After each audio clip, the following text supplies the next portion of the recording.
Well, good morning and welcome. This fall, the city of Wichita has been struggling to provide adequate emergency winter shelter for the homeless. In partnership with Humankind Ministries, a new temporary shelter is being set up for use. The old shelter, which had been used in prior years, is no longer available. Now, there's been a lot of conversation in the nonprofit and faith sectors regarding how the city has handled the issue of finding a place to operate an emergency shelter, as well as a lot of conversation on the part of local policymakers. Everyone, it seems, has an opinion regarding the city's movement or lack of movement in creating a new space for shelter this winter for the homeless. One of the comments that I often hear, not only with this issue, but the issue of homelessness in general, is the question of whether or not churches offer shelter in their buildings. Now, I can't say with certainty, but I usually understand the person who is asking that question to have some kind of a prior belief that the churches, who we all know are wealthy, they don't pay taxes, and they're feeding at the public trough, those churches are watching what's happening with the homeless and not offering to help in any way. Now, this may indeed not be the thought of all those who ask the question, but I know it's on the minds of at least some. And I'd like to respond to that. Yes, churches are exempt from paying property taxes on property that's used exclusively for faith-based purposes. And most churches are also sales tax exempt in Kansas for purchases likewise used for faith-based purposes.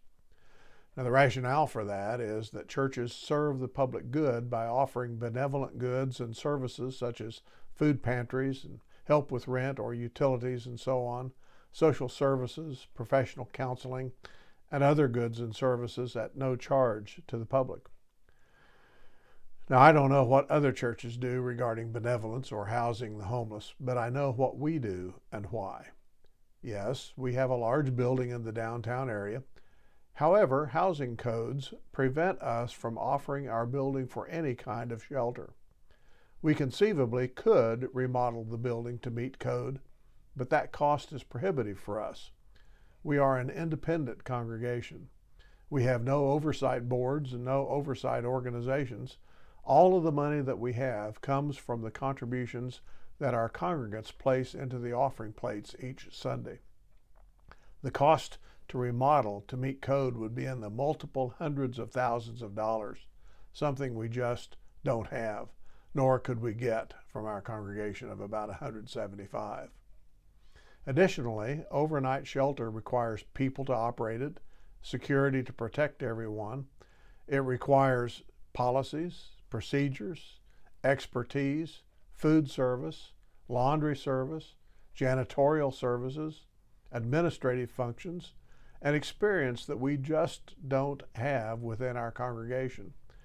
It's not a matter of throwing a few mattresses down on the floor, ordering in pizza, and opening the doors to whoever comes in. We know what we are not equipped to do, but we aren't passive regarding homelessness. Although we operate a food pantry and have some clothing, toiletries, and so on available, and we have a Paxton's Blessing Box out on our property, we've chosen our main thrust and our limited resources on the near homeless, or those at risk for homelessness. Now, there are several ways one can receive assistance with rent in the Wichita area. However, help with utilities and transportation, the lack of which are two huge drivers of homelessness, is something that we can help with from time to time, depending on our budget.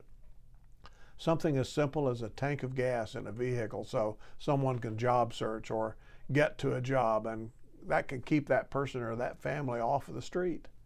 Helping someone stay on a utility payment plan can keep a family's electric or gas service turned on so that they won't be evicted from the place they rent because of a shut-off utility. And once an eviction goes on their record, finding another place to live becomes, well, just almost impossible. Providing a bicycle for someone who has no driver's license so they can get to and from work can keep that person off the street.